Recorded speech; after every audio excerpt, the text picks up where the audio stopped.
Morning students. आज discuss करेंगे बेटा, अगर इंटर उस लास्ट टाइम में बताया था यंग का एक्सपेरिमेंट, उसके अकॉर्डिंग आपको बताई थी सेंट्रल फ्रिंज से ब्राइट फ्रिंज और डार्क फ्रिंज की distance, fringe width, angular fringe width. आज डिस्कस करेंगे बेटा हम आपसे इंटरफेरेंस बीम के पाथ में when we placed a transparent sheet in between the path of the interference beam. Deflection of fringe when we placed a transparent sheet in path of the interference beam. अगर interference beam के बीच में किसी पारदर्शी यानी कि transparent plate को हम place करते हैं तो उसका डिस्प्लेसमेंट क्या होगा, इसका फार्मूला आपको ड्राइव करना है। तो देखिएगा,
तो देखिए बेटा, ये कोवैलेंट सोर्स है। इससे स्मॉल डिस्टेंस पर एक स्लिट प्लेस किया है जिसमें दो नैरो होल्स हैं, work as a covalent sources S1 and S2, and distance between narrow holes is small d and a screen placed at capital D distance from the slit.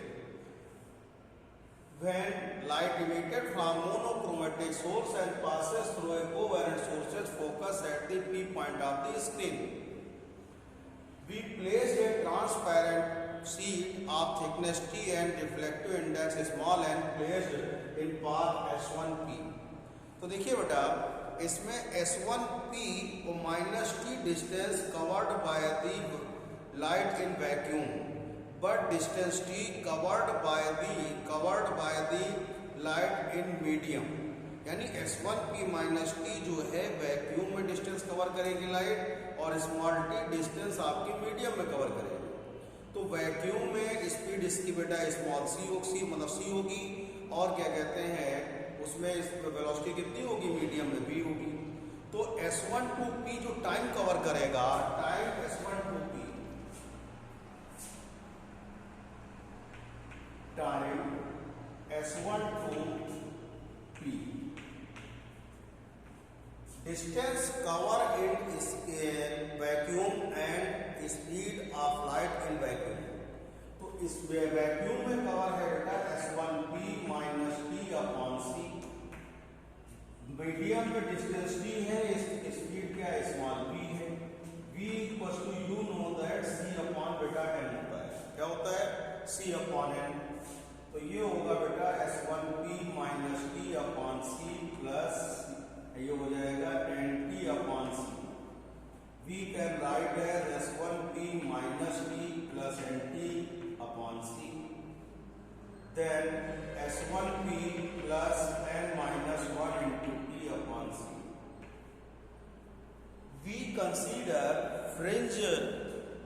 consider path difference for mth bright fringe. We consider m lambda is a path difference of mth bright fringe। तो क्या होगा बेटा, m lambda equal to S2P, यहां से perpendicular draft कर दीजिए, S2P minus यहां से यहां तक की डिस्टेंस हुई है S1P plus n minus 1 into T, ये डिस्टेंस है बेटा। तो यह आएगा minus S1P plus n minus 1 into T, m lambda equals to S2P minus S1P और minus n minus 1 into T. बेटा इसके पहले आप डेरिवेशन में एक चीज दे चुके हैं, S2A इक्वल्स टू था S2P माइनस S1P। ये वैल्यू आप यहाँ पुट करेंगे तो ये होगा m लैम्डा बराबर S2A minus n minus 1 into T. Equation number या 1 लीजिएगा, ये 2 ले लीजिए। और आपकी ब्राइट फ्रिंज हो या डार्क फ्रिंज हो, कोई भी फ्रिंज हो, उसके लिए डिस्टेंस का फार्मूला होता था सेंट्रल फ्रिंज से x equals to bright fringe के लिए था m d lambda m into S2A upon क्या था स्मॉल d। बेटा यहाँ से अगर हम S2A की वैल्यू निकालेंगे तो xd अपॉन कितना होगा, यहाँ से आएगा xd, यह आएगा आपके पास xd upon capital D। Equation third, ये वैल्यू उठा के आप पुट करेंगे तो आएगा बेटा m lambda equals to xd upon capital D minus n minus 1 into T. तो x into small d upon capital D equals to m lambda plus n minus 1 into T. तो यहाँ से x इक्वल्स टू होगा capital D small d m lambda plus n minus 1 into T. Equation number 4। बेटा ये distance आ गई आपकी plate की presence में, और आप क्या करेंगे, डिफरेंस आपको डिफ्लेक्शन फाइंड करना है ड्यू टू प्लेट। तो फर्स्ट ऑफ ऑल आपने क्या किया, डिस्टेंस आपने फाइंड कर ली इन प्रेजेंस ऑफ प्लेट। अब इसके बाद डिस्टेंस फाइंड कर लें इन एब्सेंस ऑफ प्लेट, तो दोनों का डिफरेंस ले लेंगे तो deflection due to transparent plate क्या होगा, फ्रिंज का फाइंड आउट हो जाएगा। तो देखिएगा if t equals to 0 then x equals to x0 x1।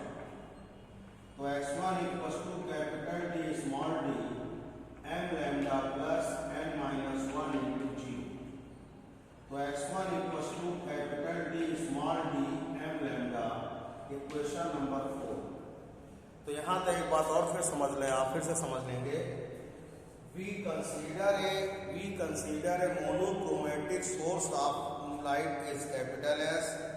A slit placed from some distance from the monochromatic source had narrow holes S1, S2 work as a covariant source and small d distance between the narrow holes. A screen placed at capital D distance from the slit. The light emitted from the monochromatic source passes through covariant sources focus at point P. We placed a transparent plate of thickness small t and reflective index of small n. Then S1 2P distance जो cover करेगा, main topic यही समझना है बेटा आपको, S1P minus T distance vacuum में cover होगी और T डिस्टेंस आपकी मीडियम में कवर होगी। तो S12 time S12P distance cover by the light in vacuum upon speed of light in vacuum plus distance cover in medium upon speed of light in medium. तो इसलिए P equals to C upon n होगा। अब यहाँ value put करेंगे, LCM लेके solve करेंगे, यहाँ से T कॉमन कर लीजिए, n माइनस 1 इंटू T होगा। We consider path difference for mth bright fringe is m lambda. तो m लैम्डा के लिए क्या होगा, यहाँ से परपेंडिकुलर ड्रा करेंगे S2P माइनस ये डिस्टेंस, टोटल डिस्टेंस होगी S1P plus n minus 1 into T minus multiply, इसको वी नो दैट इसके फर्स्ट एक्सपेरिमेंट से जो किए थे S2A बोलते हैं, और यहाँ से वैल्यू रखेंगे।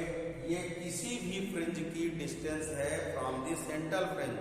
तो यहाँ से x equals to capital D upon small d S2A। S2A की वैल्यू निकालेंगे xd अपॉन कैपिटल D। तो यहाँ से वैल्यू जब निकाल लिए हैं, वैल्यू यहाँ पुट कर देंगे तो आप सॉल्व करेंगे।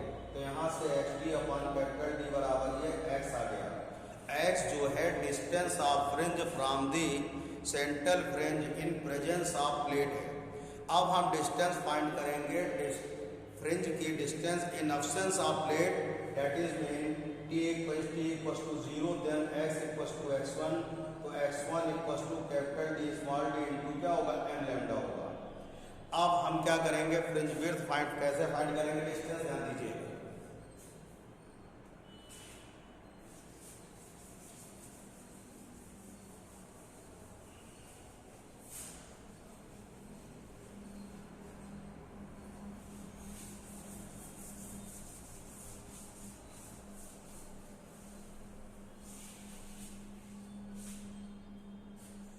अब देखना क्या है, देखिए मान लीजिए ड्यू टू प्लेट आपका डिफ्लेक्शन जो आया है, डिस्प्लेसमेंट जो आया है, डिस्प्लेसमेंट जो आया है फ्रिंज का डिस्प्लेसमेंट ड्यू टू प्लेट है। तो पहले आप डिस्टेंस निकालेंगे प्लेट के प्रेजेंट में माइनस प्लेट के एब्सेंट में। क्वेश्चन नंबर हो गया 6। अब वैल्यू रखिए, तो ये है बेटा x not equal to capital D small d m lambda plus n minus 1 into t minus capital D small d m lambda. अब क्या करेंगे, यहां से आपको क्या करना है, मल्टीप्लाई कर दीजिए इनसे, m lambda plus capital D small d n minus 1 into t plus minus capital D small d m lambda.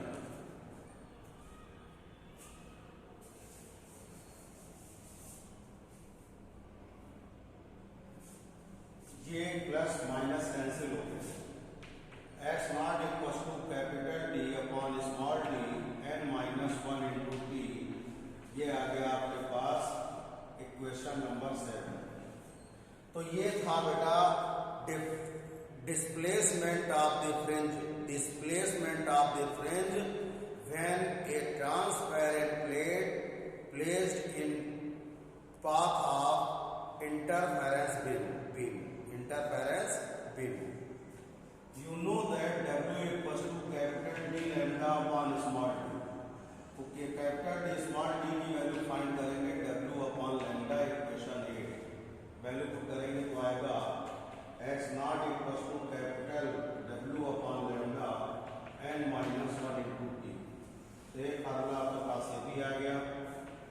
तो बेटा आज का टॉपिक था आपका, ध्यान दीजिएगा, displacement of the fringe when placed a transparent plate or sheet in path of beam of interference beam।